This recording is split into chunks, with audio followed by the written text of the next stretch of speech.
En primer lugar, otorgo la palabra al asambleísta Héctor Muñoz.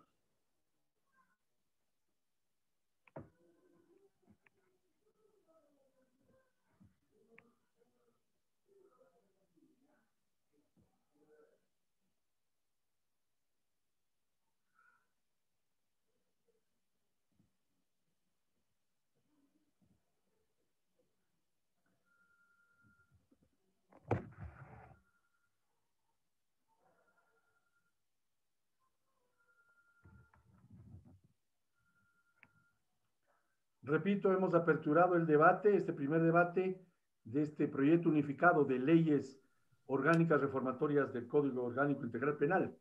Y en este debate, pues, otorgo la palabra en primer término, luego de que el ponente de la ley ha hecho su exposición, al asambleísta Héctor Muñoz. Gracias, presidente. Ya tengo activado el micrófono. Qué bueno. Listo, por favor, le escuchamos y le vemos. Gracias. Gracias, presidente, encargado de la sesión. Muy buenas tardes, los colegas asambleístas. Un saludo al país. Efectivamente, creo que más allá del análisis político sobre la premura en la que nos encontramos para poder trabajar estos proyectos, y como ya se lo he dicho en algunas ocasiones, tenemos un tiempo límite para poder aprobar estas reformas anticorrupción. Yo entiendo efectivamente la urgencia y la necesidad que tiene el país de contar con los recursos, los desembolsos de los multilaterales, pero también es importante que este tipo de reformas cumplan un objetivo real, es decir, que logren ser herramientas efectivas para que los operadores de justicia puedan procesar y sancionar a los corruptos. En función de esto, nos pudimos dar cuenta en el análisis realizado en el seno de la Comisión de Justicia que algunos de los proyectos se enfocaban únicamente en el aumento de penas, lo cual no resuelve absolutamente nada, y que se lo conoce en la doctrina internacional como populismo punitivo o populismo penal.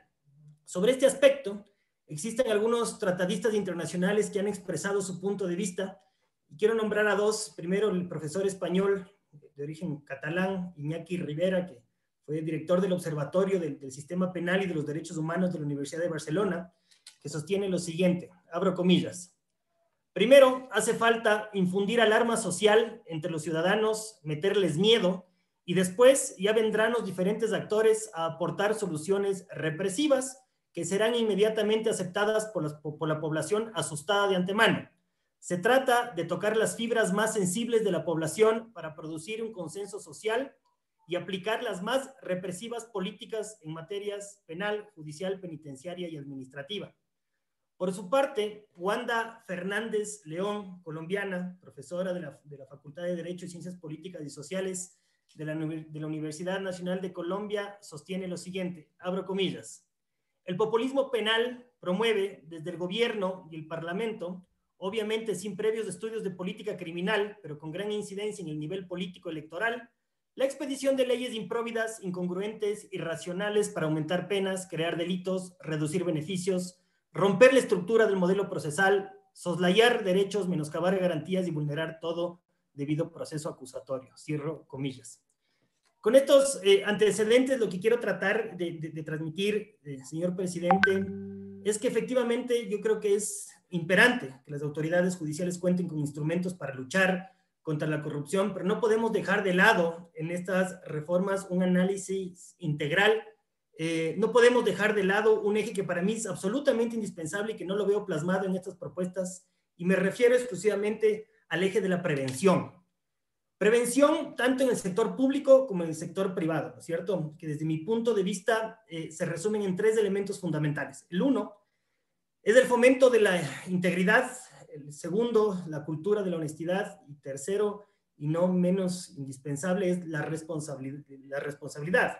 Sin embargo, esto naturalmente va a exigir de capacitación permanente y de la disposición de mecanismos de orientación y de apoyo ante cuestiones éticas por parte de los gobiernos. Entonces, hay que analizar si es que el gobierno está dispuesto a contar con este tipo de herramientas. En concordancia con lo que había dicho, y un poco lo que se decía en el informe que se leyó, es que la Convención de las Naciones Unidas sobre la Corrupción ha considerado que este problema genera enormes dificultades y amenazas que causan una gran afectación a la estabilidad de las sociedades, causan afectación a los valores de la democracia, la ética y la justicia, por lo que es necesario crear medidas justamente en el carácter preventivo. Con todo lo anterior y en relación a lo que se expuso también en las comparecencias que recibimos en la comisión, me parece que es oportuno, presidente, estudiar un concepto que no es del todo desconocido o no es del todo nuevo en nuestro país, porque algunas empresas e industrias ya lo han adoptado. Sin embargo, no está por demás analizar la posibilidad para que pase de ser digamos, una herramienta de carácter voluntario a ser obligatorio, como ya existe esto en algunos países. Y me refiero al concepto del cumplimiento normativo, o mejor llamado por su nombre en inglés, compliance. ¿Qué es el compliance? El compliance está enfocado principalmente en crear políticas y estrategias para prevenir, detectar y evitar prácticas de corrupción dentro de una determinada estructura. El fin que busca es el cumplimiento de normas, sí, efectivamente, de las que son aprobadas por cada legislación, pero adicionalmente establecer o incorporar dentro de dichas estructuras las regulaciones establecidas además por los estándares internacionales que luchan contra la corrupción. Los beneficios de este compliance efectivamente son diversos. Se puede ver en temas penales, tributarios, operacionales, laborales, etcétera, que ha tomado mucha fuerza en los últimos tiempos a nivel mundial y me parece que es un mecanismo de control expedito, como se lo ha aprobado. Además, no está por demás decir que el cumplimiento de estas políticas de anticorrupción en general, en la práctica llegan a traducirse como un factor determinante, por ejemplo, para atraer inversión extranjera. Este aspecto, efectivamente, le daría la posibilidad a nuestro país de abrir esas puertas y enviar un mensaje de confianza por la generación de un marco jurídico sólido, cuya consecuencia en largo plazo va a ser el desarrollar un sistema, digamos, económico un poco más fortalecido. Le digo que el Ecuador en este sentido no puede apartarse de esta tendencia mundial y como ecuatorianos es importante que conozcamos de forma consciente a qué se refiere, en qué consiste esta práctica y cuáles son las utilidades y los beneficios. Hay otro tema que desde mi punto de vista se está dejando de lado y que en lo conceptual yo inicialmente estaba en desacuerdo, pero después me di cuenta que estaba absolutamente equivocado. Y me refiero al tema de los informantes para la lucha contra la corrupción. Yo no estaba de acuerdo en que un país debería dotar, digamos, de algunos beneficios, sobre todo de carácter pecuniario, a las personas que vayan a ser informantes, los llamados chismosos, que se podría llamar de alguna manera, para luchar con estos objetivos.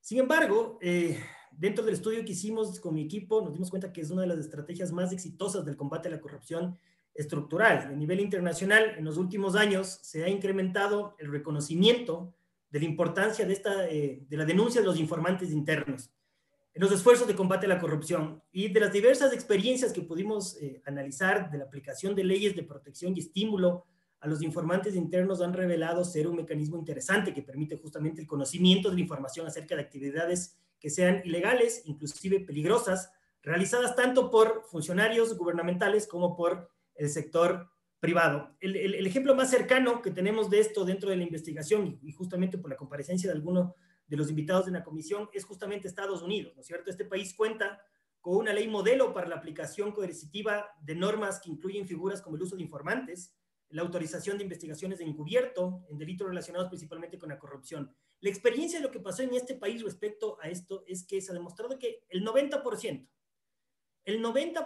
de las investigaciones por esta clase de delitos, es decir, delitos relacionados con la corrupción, llegan a ser sancionados y determinan a los responsables justamente por el uso de este mecanismo de informantes. No les quiero cansar más, quiero agradecerle, presidente, por otorgarme el uso de la palabra.